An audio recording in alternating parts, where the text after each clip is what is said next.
이번 챕터는 비밀 동화방 사용법이라는 제목으로 그 3개의 강의를 묶었는데요. 첫 번째 시간은 동화 이야기를 전해드리려고 합니다. 굽이 전승된 민담 중에서 가정과 아이들을 위한 이야기로 출판이 된 동화들을 말하는 거고요. 서민들이 많이 돌려 읽었어요. 유럽에서만 그랬냐? 우리나라도 개화기 이때 보면요. 작가 이런 것들이 유행을 해서 유행하는 이야기 같은 걸 가사집을 이렇게 쭉 써서 사람들이 부르고 이러는 거예요. 이건 서민의 문화였던 거예요.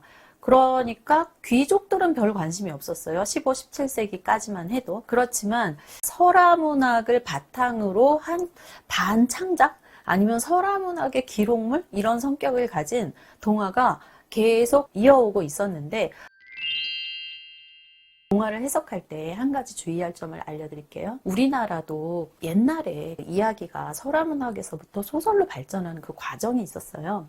여러분 판소리 소설 알죠? 예를 들어서 춘향전이라고 생각해 봅시다. 우리나라에서 가장 많이 사랑받은 이야기가 춘향전이에요.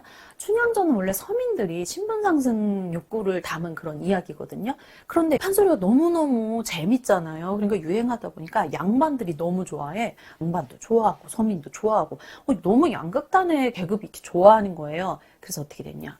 주제가 이중구조를 띠게 돼요.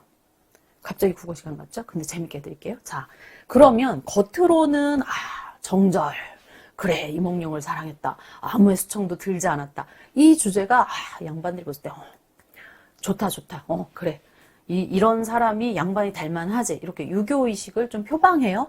근데 그 이면에는 사실은 춘향은 반쪽짜리 신분을 가지고 있었고 이 낮은 기생의 신분보다는 양반이 되고 싶은 신분 상승 욕구가 있어요. 그런데 여기 로맨스까지 있어. 그리고 잘생긴 이몽룡과 이렇게 결합했어. 근데 춘향은 너무너무 똑똑해. 그러면 어때요? 서민들은 우리가 더 똑똑하다. 우리가 신분 상승할 수 있다. 이런 희망이 주는 메시지가 될 수 있잖아요. 이렇게 모든 판소리 소설은 이중구조를 갖고 있어요. 이렇게 우리가 읽게 되는 동화도 마찬가지예요. 아까도 말씀드렸지만 17세기까지는 너무너무 잘 읽히고 팜플렛 같은 것도 나왔는데 귀족들은 이거를 신경도 안 썼어. 그런데 17세기 말부터 아동문학 작가들이 막 나오면서 그들이 아동문학 작품 활동을 할 수 있으면 살롱에 들어갈 수 있고 루이 14세의 궁정에 들어갈 수 있고 이런 어떤 자격증 같은 그 사람의 위상을 높여주는 수단이 되다 보니까 귀족 계급에게 맞으면서 내용은 서민적인 내용인 거예요. 그러면 이중구조가 있겠죠. 주제의 이중구조가 생기는 거예요. 표면적으로는 문명화되는 거. 그러니까 서민들을 길들이고 사회 질서에 이렇게 편승시키는 내용을 담은 교훈적인 내용이 있는데 그 베이스가 되는 본질적인 이야기는 너무나 비판적이고 인간의 욕망을 긍정하고 우리가 정말로 자유로워지는 그런 저항의 내용을 담고 있어요. 저는 거기서 매력을 느꼈어요. 여러분이 동화는 교훈적이다. 동화는 좀 뻔하다. 그리고 겉으로 순결을 지켜라. 엄마 말을 잘 들어라. 왕에게 충성하라. 교회에 충성하라. 이런 내용 아니냐. 근데 깊이 들어가 봤더니 네 하고 싶은 대로 해라.